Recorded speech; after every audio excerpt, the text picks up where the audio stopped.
हिमाचल प्रदेश के हमीरपुर से केंद्रीय मंत्री और हमीरपुर लोकसभा सीट से भाजपा उम्मीदवार अनुराग ठाकुर ने कहा, भाजपा हिमाचल प्रदेश के चारों सीट पर भारी बढ़त बनाए हुए है और फिर एक बार चारों लोकसभा सीटें भाजपा के पक्ष में दिख रही है।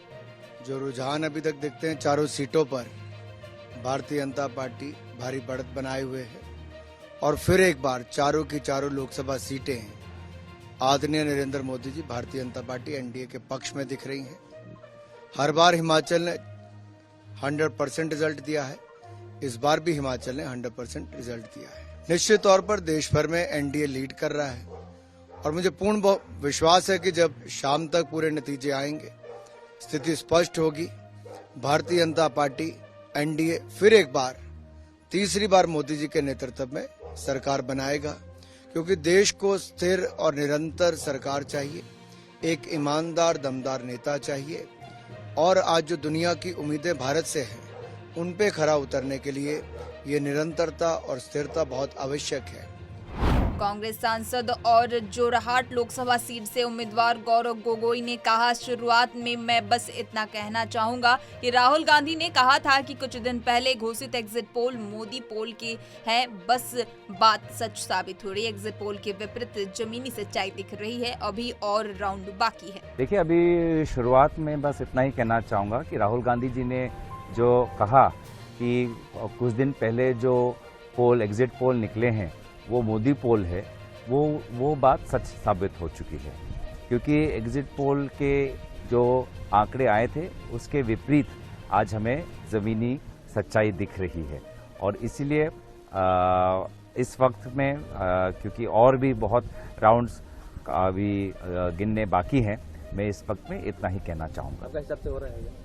देखिए, मैं अभी 2 काउंटिंग सेंटर में स्वयं मैं होके आया हूं और वहां की परिस्थिति से वर्तमान में मैं संतुष्ट हूं। भाजपा नेता साध्वी प्रज्ञा ने कहा, हम तीसरी बार सरकार बना रहे हैं। रुझान भाजपा के पक्ष में है, नतीजे भी भाजपा के पक्ष में होंगे। भाजपा सरकार के 10 साल के शासन के आधार पर जनता ने फिर भाजपा को चुना है। रुझान आएंगे ही, क्योंकि भाजपा के पक्ष में, माननीय मोदी जी के पक्ष में हम तीसरी बार भी सरकार बना रहे हैं, यह 100% सत्य है।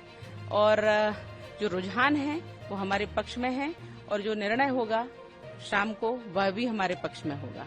भारतीय जनता पार्टी अपने काम, अपने विश्वास जनता के बीच अपनी एक बहुत अच्छी छवि को लेकर के और भारत के स्वाभिमान को लेकर के, जो जितने 500 वर्षों का कलंकित इतिहास मिटा करके जो हमारे प्रभु राम जी का जो भव्य मंदिर बना है, वह एक स्वाभिमान, राष्ट्रीय स्वाभिमान का प्रतीक है। वो हमारे आराध्य हैं, वह हमारे प्रभु मर्यादा पुरुषोत्तम हैं। उनके जो कार्य हैं, सबको यह विश्वास हो गया, हर जनता को यह विश्वास हो गया, हर हिंदू को यह विश्वास हो गया, भारत के लोगों को यह विश्वास हो गया कि जो भाजपा कहती है वह भाजपा करती है। और इसलिए अपने काम के दम पर, अपने नाम के दम पर, अपने विश्वास के दम पर और 10 वर्षों के कार्य को बिल्कुल मंथन करके जनता ने भाजपा को फिर से चुना है। और मैं अभी से कह रही हूँ कि फिर से चुना है, क्योंकि हमारे पक्ष में भारत है। देहरादून में कांग्रेस नेता हरीश रावत ने कहा, एग्जिट पोल के बिल्कुल विपरीत नतीजे आ रहे हैं। जहां एनडीए आगे भी दिख रहे हैं तो वह बिल्कुल कम वोटों से आगे है। लोगों ने परिवर्तन के लिए वोट किया है। कहा जा रहा है कि 400 पार के माहौल है, लेकिन ये बात सच नहीं दिखाई दे रही है। बिल्कुल अपोजिट आएंगे। अभी जहां एनडीए के उम्मीदवार आगे भी दिखाई दे रहे हैं, बहुत कम वोटों से आगे हैं।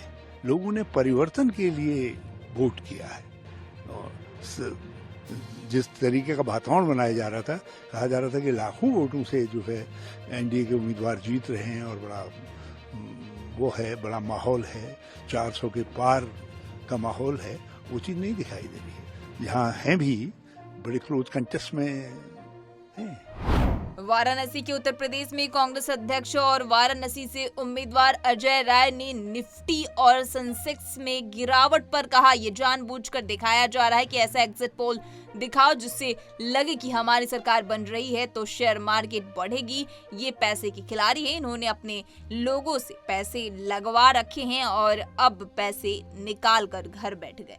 निश्चित ये जानबूझकर दिखाया गया है कि एक ऐसे एग्जिट पोल दिखाओ जिससे ये समझ में आवे लोगों को कि नहीं हमारी सरकार बन रही है तो वो शेयर मार्केट बढ़ेगा और ये पैसे के खिलाड़ी हैं, इन्होंने अपने लोगों से पैसे लगा रखे हैं, अपना सारा पैसा निकाल के घर बैठ गए और ये साबित करता है कि इनकी सरकार जाले, इन्होंने फर्जी फेक ये एग्जिट पोल कराकर अपना पैसा सुरक्षित कर लिया और आम जनता परेशान होगी। रोहतक लोकसभा सीट से कांग्रेस उम्मीदवार दीपेंद्र सिंह हुड्डा ने कहा, गिनती जारी है, शुरुआती रुझानों के अनुसार मुझे लगता है कि ये हमारी उम्मीदवारों के अनुरूप है। मैं हरियाणा की जनता को धन्यवाद देता हूँ। अभी गिनती चल रही है और जो शुरुआती रुझान जो सामने आए हैं, मैं समझता हूँ जो हमारे को जो आशाएं थी उन आशाओं के अनुरूप ये शुरुआती रुझान दिखाई दे रहे हैं हमारे पूरे प्रदेश में। मैं सभी हरियाणा वासियों का, अपने रोहतक लोकसभा क्षेत्र वासियों का बहुत बहुत कोटि कोटि धन्यवाद करता हूँ, दिल से धन्यवाद करता हूँ। ऐसा लगता है कि लोगों ने जितना आशीर्वाद दिया है वो उम्मीद से भी ज़्यादा आशीर्वाद लोग दे रहे हैं। बाकी अभी ये शुरुआत के रुझान हैं, जब पूरी गिनती हो जाएगी उसके बाद ही मैं कोई और टिप्पणी आपको करूँ। गोरखपुर से लोकसभा चुनाव 2024 के मतगणना पर गोरखपुर लोकसभा सीट से भाजपा उम्मीदवार रवि किशन ने कहा, पीएम मोदी और योगी आदित्यनाथ के कार्यकाल में हमारे द्वारा जो जनता की सेवा हुई है, जनता उसका प्रसाद दे रही है। सभी लोगों का दिल से धन्यवाद और अभी आगे बढ़त होगी। सब महादेव की कृपा है, देवतुल जनता को धन्यवाद है। मोदी योगी जी के इस कार्यकाल में हमारे द्वारा जो सेवा हुई जनता की, जनता उसका प्रसाद दे रही है, विश्वास जता रही है। सब लोगन के पूरे गोरखपुर की देवतुल जनता के दिल से धन्यवाद। अभी तो अभी और आगे बढ़त और बढ़ी। हरियाणा के रेवाड़ी कांग्रेस नेता और गुरुग्राम हरियाणा लोकसभा सीट से पार्टी के उम्मीदवार राज बब्बर ने कहा, मतगणना बहुत अच्छी चल रही है, शाम तक जनता का फैसला आ जाएगा। गुड़गांव विधानसभा क्षेत्र में जनता आगे बढ़ रही है। कहीं एक आध मशीन जो खराब है वो अधिकारियों को बता दिया है, प्रशासन को, बहुत तरतीब से तमाम चीजों को देख रहे हैं और बस यही है कि जनता का फैसला है, शाम तक आ जाएगा।